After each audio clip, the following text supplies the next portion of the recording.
So today's topic is very important to me, and I think it's also important to you because it involved military coup, a coup d'etat, a violent overthrow of constitutionally elected governments in Africa, throughout Africa, especially. I want to focus on sub-Saharan African countries. So it's very important. So I've decided to speak English because this topic involves almost all Africans, and we all know the devastating effect of military coup d'etat has how it has impacted adversely on African continent in terms of how it has marginalized the people of Africa. Many people have turned into refugees and immigrants. Some have fled their homelands and went to other countries to seek greener pastures and peace and stable economies and everything. So military coups are very important in that from that perspective. And so I have to speak English to be able to reach a large audience as much as possible. So you have come to African Professor Unfiltered platform. It's unscripted. I don't write anything down. Everything comes from my heart and my soul and everything. This is one of the most authentic media platform you can ever get because I just want to present the information the way it is and you sort things out yourself. So that is what it is. That's what makes this platform unique. It's unscripted, it's unfiltered, and that's exactly the way you see is how it is. I don't edit anything. When I finish, I finish. So again, once again, so this is African Professional. Subscribe, share with friends and family, and let's all move this conversation together. So the topic for today will be in the question form.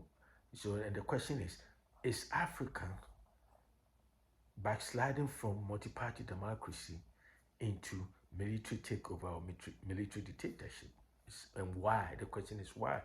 Let me ask. Let me ask again.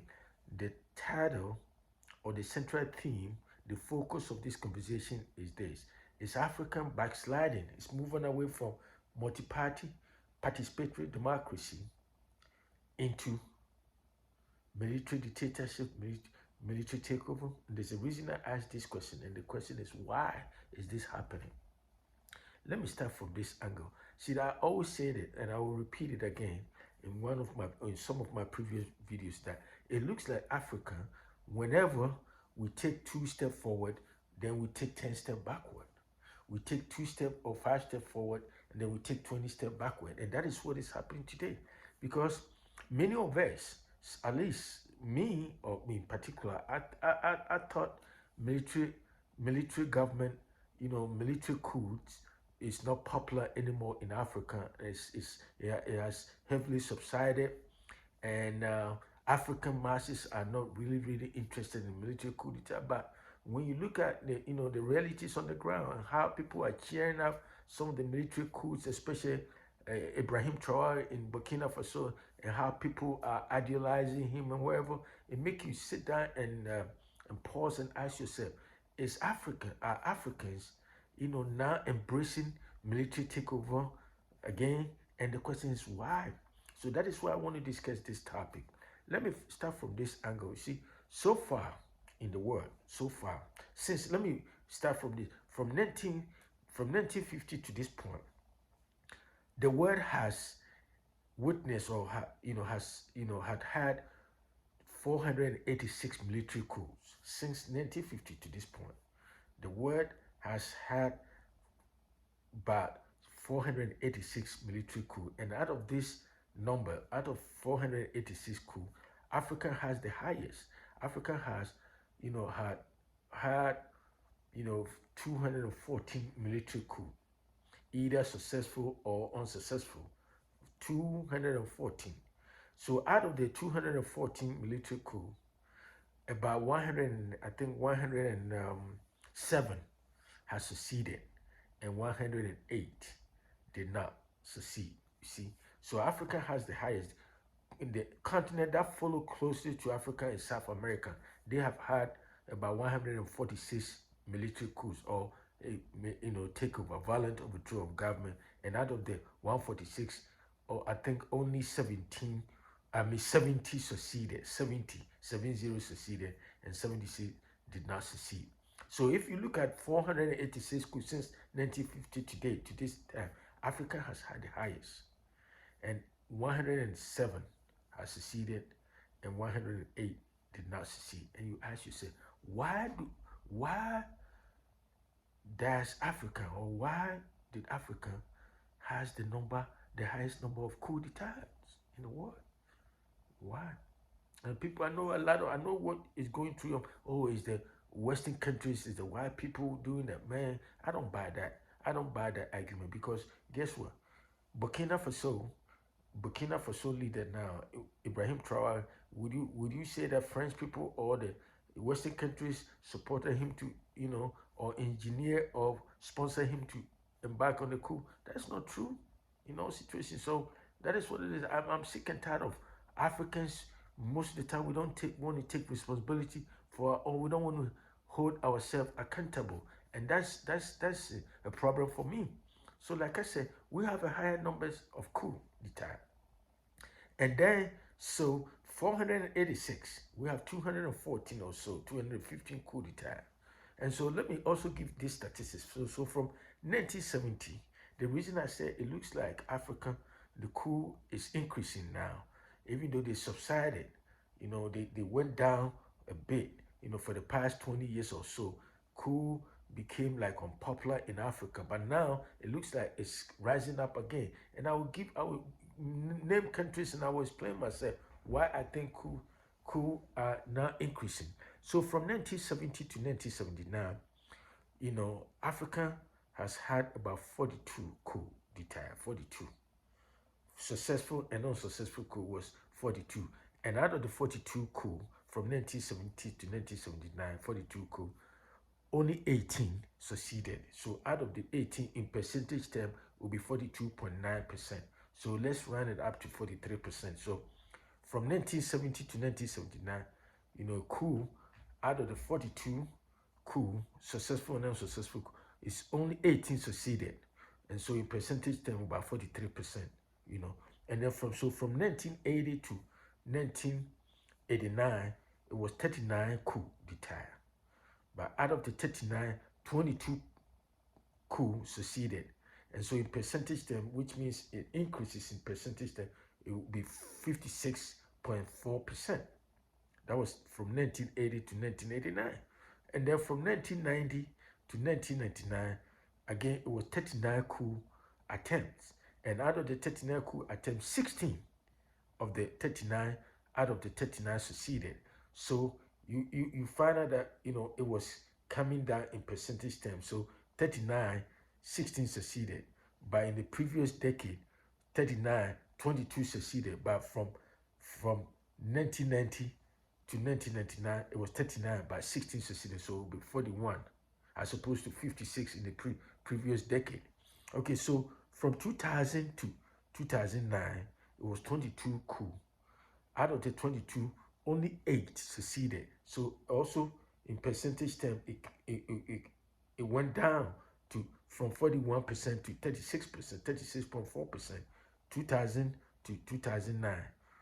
22 coup attempt, 8 succeeded. And then from 2010 to 2019, it was 17 coup attempt.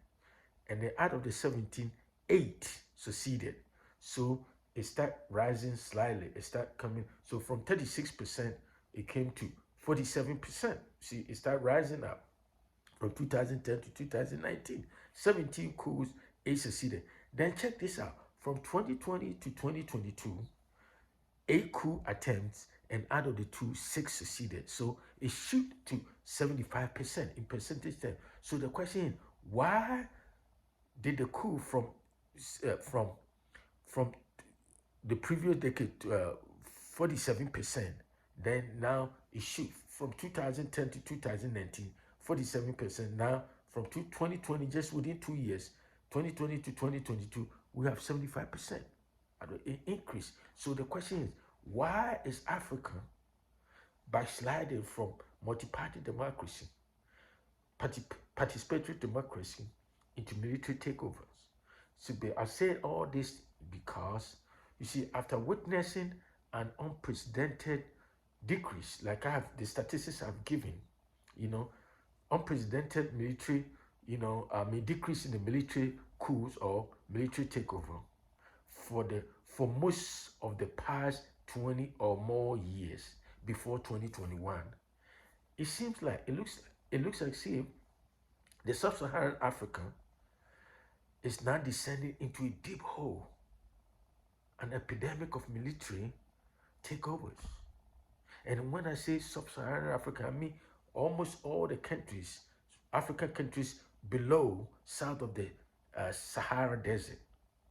It's considered sub-Saharan. It's about 45 or so countries, 45 or something countries made up of sub-Saharan Africa. And if you look at it, many of the coups that have been staged from 2020 to 2022, it's almost happened in sub-Saharan Africa.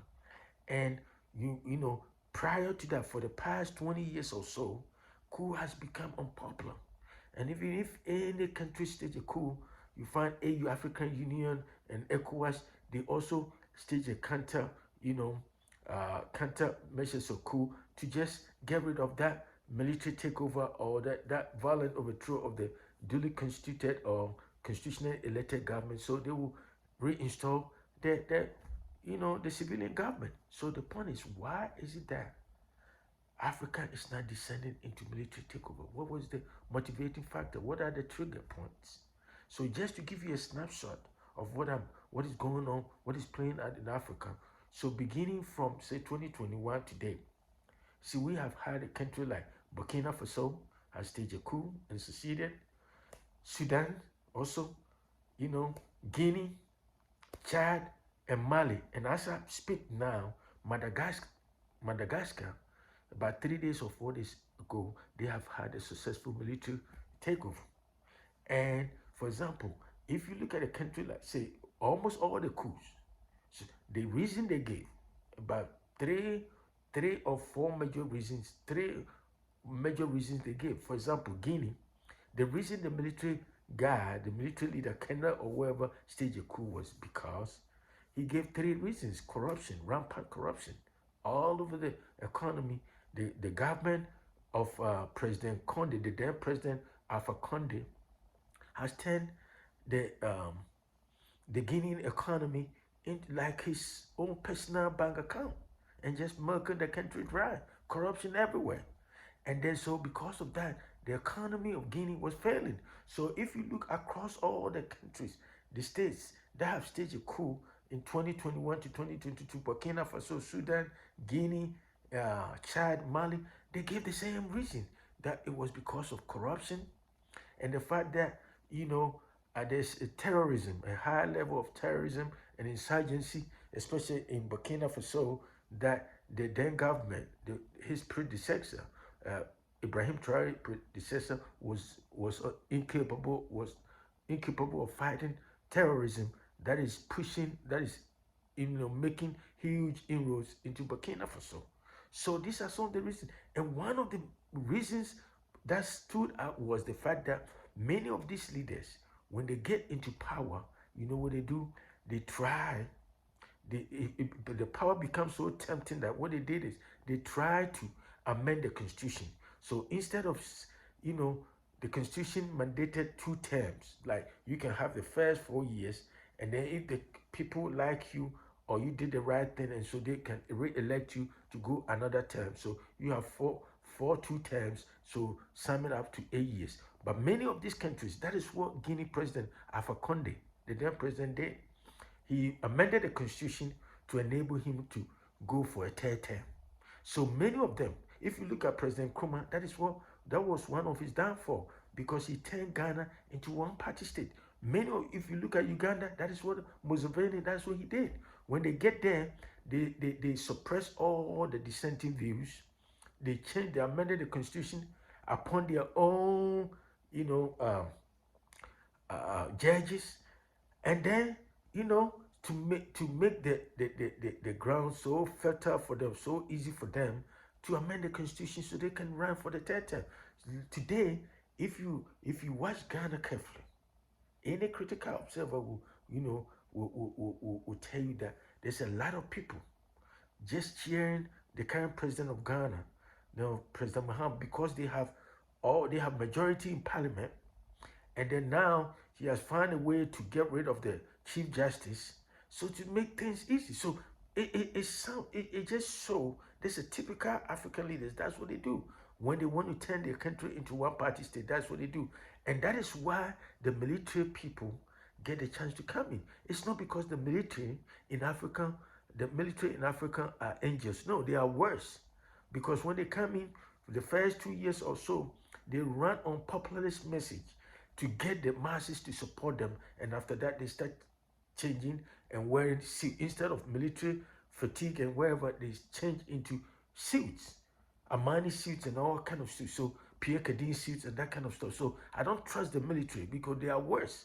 They come in, they run the country with impunity because they have the guns and they have the armor cars and everything. So I'm not campaigning for military, but I'm just trying to explain the reason many African countries are now experiencing or witnessing a high level of military coup or military takeover, because many of our leaders, when they come in, the civilian government, when they come in, since power becomes so sweet and becomes so corrosive, it just get the better part of them. So they lose their sense of reasoning, and now they get cocky and they act like they are king, especially when they call them your excellency. They feel like they are excellent. Everything they do is excellent. They are perfect. And so they just take everything with granted. They take the power, you know, for granted. And that is exactly what they do. And that is the reason, that is what prepared the ground, paved the way for the military to come in.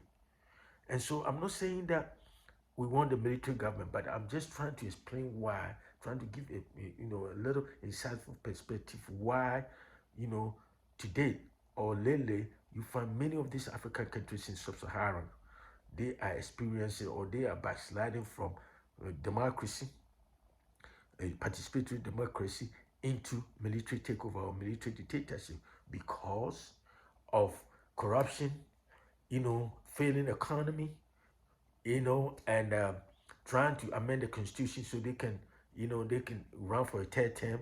And then their campaign slogan, what they campaign on when they come in, they change the tune. For example, in Ghana, the then president, the then, Mahama candidate Mahama was campaigning that the illegal money is messing up Ghana, pristine forest, environment, water bodies, and everything. So when he come in, because his predecessors have failed, according to them, he will come and make sure that even if it would take a state of emergency, they will do it in order to curb or in order to contain illegal money. But guess what? When Mahama get there, the current president of Ghana, he's even doing worse than his predecessor in terms of illegal money. So these are some of the things, these are some of the trigger points. So I'm just saying all this to just explain to, my viewers that the reason we have seen the increase, or we are witnessing, high unprecedented level of military rule or military takeover is because of corruption, failing economy, the fact that many of these leaders want to, amend the constitution so they can run the third term, like many of these, cheerleaders in Ghana are trying to cheer, current president up. So if there's a possibility that they can review the constitution and amend the constitution in such a way that Mahama can run the third term or whatever. That is what, but I know he won't try that. It's not in his interest. He knows better.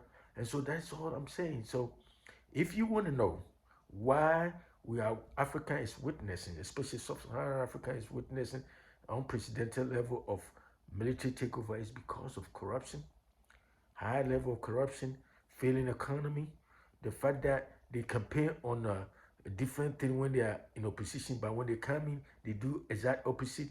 And then many of them want to turn the country into one party state or a life president, concept. These are some of the things that paved the way for the military to come in. So one more time, this is African Professor. Subscribe, share with friends and family, and I'll talk to you another time. Have a great day. Bye.